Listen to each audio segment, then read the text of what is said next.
So in this video, I want to address a couple of questions that to this point have been largely unanswered regarding my DIY truck camper that I recently built. I've been living out of this thing now full-time for the past 2 months, so I definitely kind of realized some of the quirks and some of the things I'd like to change. The biggest questions seem to be, how much does it weigh? So I want to break down the total weight of the camper, and then how much did it cost, both in terms of money, but also in terms of time. I want to say this is my fourth variation or iteration of a camper setup for this particular pickup truck. So I also want to discuss how it has impacted gas mileage. That seems to be another very frequently asked question.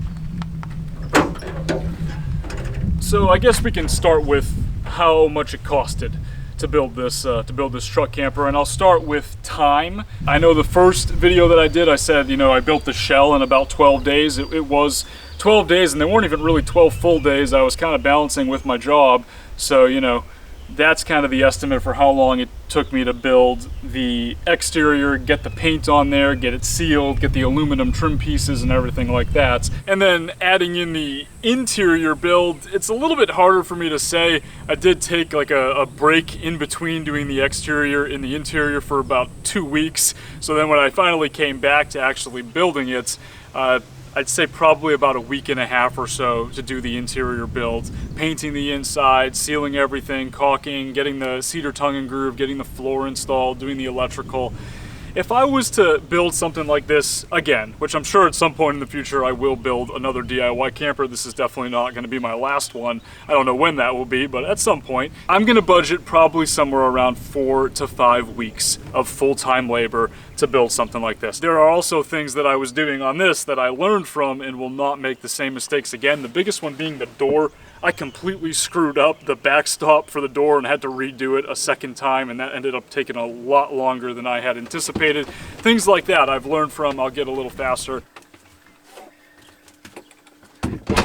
So in terms of the arguably less valuable side of cost, how much money did it take to actually buy the materials to build this thing? And for this question, I do have a spreadsheet where I have tracked everything down to the cent. Alright, so as I'm looking at this, I'm realizing that I didn't really do the best job breaking everything down into individual categories. It is just a mess of numbers, and I'm going to do the best that I can with this. I'm going to start by just saying my total cost for me out of pocket is just over $4,000 for all materials, all wiring, and everything else. I'm just going to try to break it down into some of those individual categories. The first one being the total materials used for the exterior. I have $2,236.16 for that, and then for the interior, like I said, I tried to distinguish between them. Interior, $440.42. So in terms of just like raw materials to build the actual structure itself and then finish the interior, I'm right around $2,700 or so. Now, the next biggest expense for me is the electrical system and the solar system in here. So this is going to include that 12-volt fan. That is going to include the solar panel that I had to buy. I have 2 panels on the roof right now, 450 watts total, but I already had one of them from a previous camper setup, so I ended up only needing to buy 1 solar panel. Additionally, that includes these lights, these 12-volt lights that are here, all the 12-volt wiring that is in the walls, the switch here that I've got for my exterior light, and the fuse panel as well that makes it all run right into my solar power station. So electrical, I have $729.66 tracked. For you though, if you're considering copying this setup exactly, it would be a little bit more because you probably don't already have a 200-watt solar panel lying around.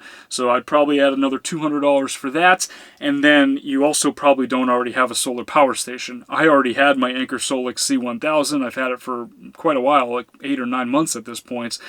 So that you probably might want to budget like somewhere between $600 to $1,000. The next biggest expense is actually the truck camper jacks that I purchased in order to get this thing into the bed of my truck. These jacks typically run like $1,000 new on Amazon. You can get them there. I was able to find a deal on Facebook Marketplace where I paid $450 for them, so I felt like I got a pretty good deal on that. I was looking on Marketplace for a while for them as I was building this and hoping that something would turn up, and fortunately something did. That's something to think about because they are pretty expensive. I'm happy that I have them now though, because I'll be able to use them to get this thing in and out of the truck in the future. And then the last thing I have is just the category of appliances. I spent $180 on the air conditioner that's behind me on Amazon. It's a very efficient air conditioner. It runs like 400 or so, 440 watts when the compressor is running. So I'm able to run it in here basically all day when the sun is out off of my solar panels without really depleting my batteries much at all. So I did count that as part of the build. I did already have this 12-volt fridge though, so that's another thing. If you want a 12-volt fridge, you might want to add an additional 300 or so bucks to your budget in order to account for a fridge. Like I said before, my total cost just over $4,000, and then if you're adding in a solar power station, an additional solar panel, and this fridge that I already had, you might be looking at a budget of closer to $6,000 or so to build a setup just like this one. Also realizing that I haven't included the cost of the mattress, something that I already had. You might want to account for that as well. That being said, like, this is on the high end now. Like, you could definitely do this a heck of a lot cheaper, right? Like, I was on a budget. I was trying to reuse everything that I possibly could, and I was trying to keep it as low as possible.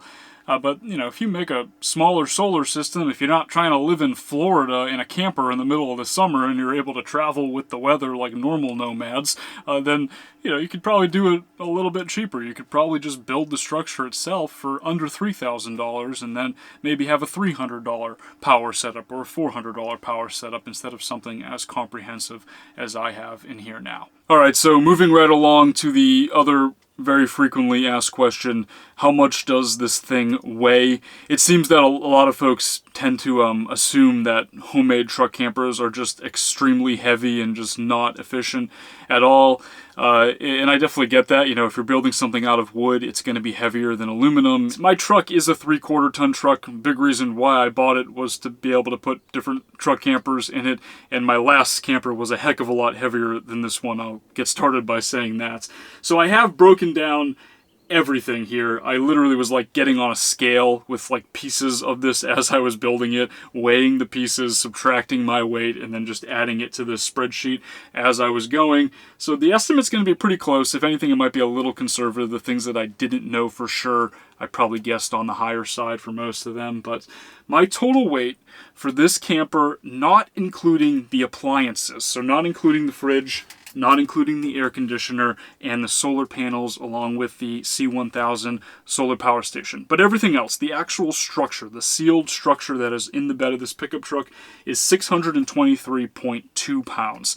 That is my estimates. Now, when you add 2 solar panels to the roof along with a portable power station and a fridge and an air conditioner, things go up a little more. My estimate from there is about 825 pounds, so about 200 pounds. That's the total weight of this camper. Now, obviously, you know, you got to add in your stuff, you got to add in your body weight, you got to add in the mattress and the bedding and, you know, your bag of clothes and your camera bag and your random cabinet that you built in the back seat of your pickup truck. You know, those things do add up. I'm not even close to the payload on my truck. It's over 3,000 pounds. That being said, I did run into someone the other day at a gas station. He had a Toyota Tacoma, and we got to talking about truck campers, and he mentioned that he would like to build something like this for his pickup truck. And so I guess, you know, the question is, like, is it possible to build something like this and keep it light enough so that it fits the payload of a Tacoma?